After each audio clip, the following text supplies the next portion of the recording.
These fancy structures are neither models of Inca's destroyed pyramids nor of mold-breaking buildings. They are miniature cooling elements which are indispensable for modern development of telecommunications, laser and medical equipment. RMT is the Russian company which is one of the world leaders in the field of their production.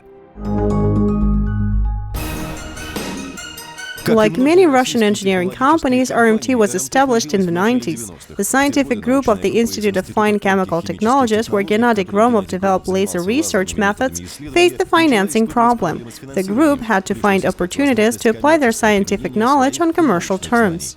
The first company we established worked in computer-aided science engineering. The choice was wrong. That science was close to death. There was no demand for it, and we had to look for other engagements. First of all, they looked for something that could become popular in the West. Thermoelectric refrigerating seemed to be one of the prospective trends. It's a really popular topic.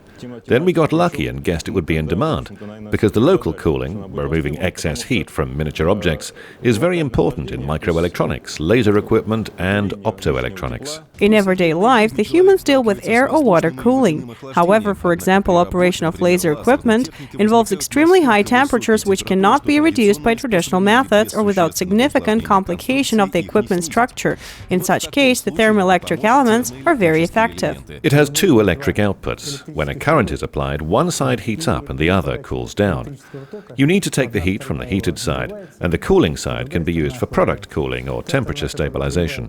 Currently, such elements represent an indispensable part of the element base in modern electronic and optoelectronic industry. RMT has achieved superiority over its competitors rather quickly. The founders, who had gained their own scientific experience, had a good understanding of needs and problems of their potential buyers. Some of my employees and I worked on the subject of laser emission for a long time. Therefore, we're familiar with it and we understand where cooling is to be applied and the best ways to do that. In 1994, the company sold its first products produced in its own laboratories. They guessed by the sixth sense how to sell and to attract the clients. There were no business schools in those days. The pioneer entrepreneurs learned that they had done everything right only later from specialized literature. We used a bit of a classic marketing tool. We carried out analysis of potential clients in the foreign market and selected a few hundred companies. As far as I remember, we chose 300. We prepared catalogues which looked quite good for those days and described what we could do. It's good that we also attached samples of the products we were ready to manufacture. Then we sent letters to the companies and began to wait.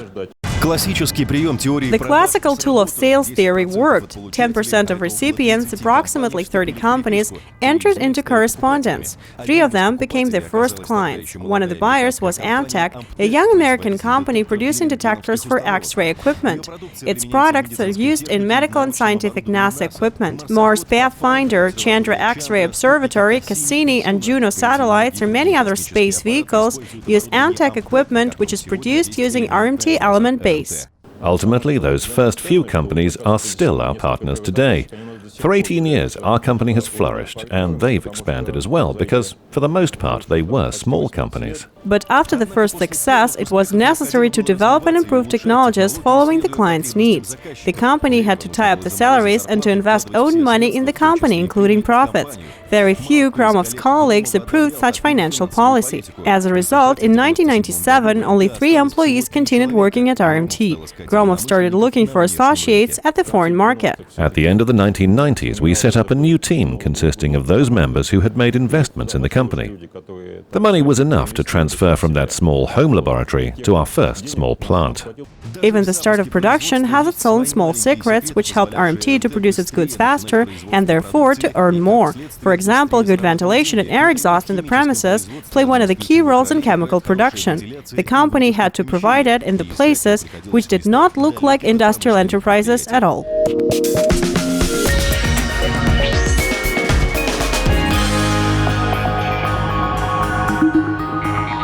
Several times when we set up new production sites, fortunately we chose the premises of former cafeterias. The reason for that is that there were air exhaust ducts, good electrical services, and a lot of space. Today, RMT only purchases raw materials. The whole production cycle up to ready-to-use products is focused in the company.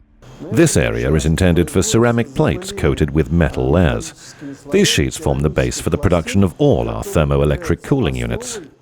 Then the plates undergo laser processing, which implies application of circuit structure to them. Some clients request additional chemical processing. This is for galvanic coating, let's say gold coating. This wonderful unit is used to coat everything that we produced at the laser processing site with gold. Why is that needed in modern technology? To increase durability, equipment service life, and reliability. Then the components, namely ceramic and semiconductor, produced according to the special technology, are nearly ready for connecting. This area is for the automated application of solder pastes. This unit allows a very small amount of solder to be applied to the ceramic, to the drawing we created. The amount of solder used is about 200 microns. The assembly of the goods was performed manually for a long time. However, manual assembly significantly limits the potential volume of output. It was necessary to automate the production and to continue manual assembly only of small and experimental lots. Unfortunately, a small candle plant won't live for long. It's impossible to stop the business. If we didn't think about company development, our key clients would stop dealing with us one by one. Any growing solid buyer always thinks about the prospects for growth and business development.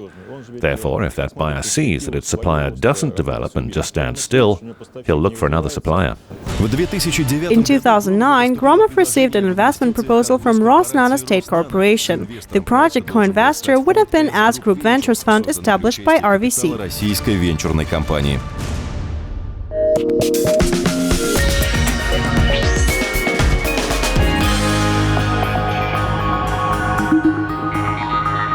RMT is an interesting company.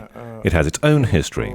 It's there on the international market where it sells sufficient volumes of products abroad and supplies its goods to large companies and clients. As the company needed money for expansion of production and accepted the investor's proposal, the company opened spacious production sites in Moscow and Nizhny Novgorod. As before, an experimental site for technology elaboration will be operated in Moscow. The large-scale production site is located on the territory of Ankudinovka Technology Park, being constructed in Nizhny Novgorod. Automated production is being launched there. This unit is intended for the automatic assembly of the components. Here we check the technological processes. After commissioning, this unit will replace 3 assemblers. The right decision is very important in terms of quality. Large areas allow production of more standardized products. Now, each of 300,000 product units is inspected manually.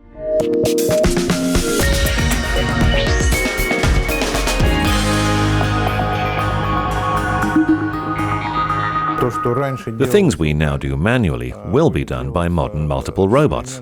That significantly reduces production costs and increases quality and repeatability of the products. The company has rather ambitious goals. In 2010, RMT revenue amounted to 146 million rubles. By 2015, it shall exceed 1,300 million. By the same time, the company is going to gain possession of 10% of the world market. Certainly, the company faced many more difficulties in terms of technological development, increasing production output, and improvement of product quality and so forth. We became more serious, and our clients can see and feel it. At first, all the parties had to get used to interaction and interests of each other. The company faced new restrictions. The main one was connected with a radical change of management system as compared with a small enterprise after investors' arrival. When we were a small company, we made the decisions ourselves very quickly. We had flexibility, speed, and independence. Now we have investors, and for the most part, it's their money we spend. We have to take into account that the investor wants to manage the situation, to be aware of all the issues, to keep his finger on the pulse, to interfere in the process, and to participate in decision-making. Now, more than 80% of products are exported to the countries of Europe, North America, and Southeast Asia. There are very few domestic consumers of high-technology element base for microelectronics, but the company hopes that the share of Russian consumers will increase by 2015 as well.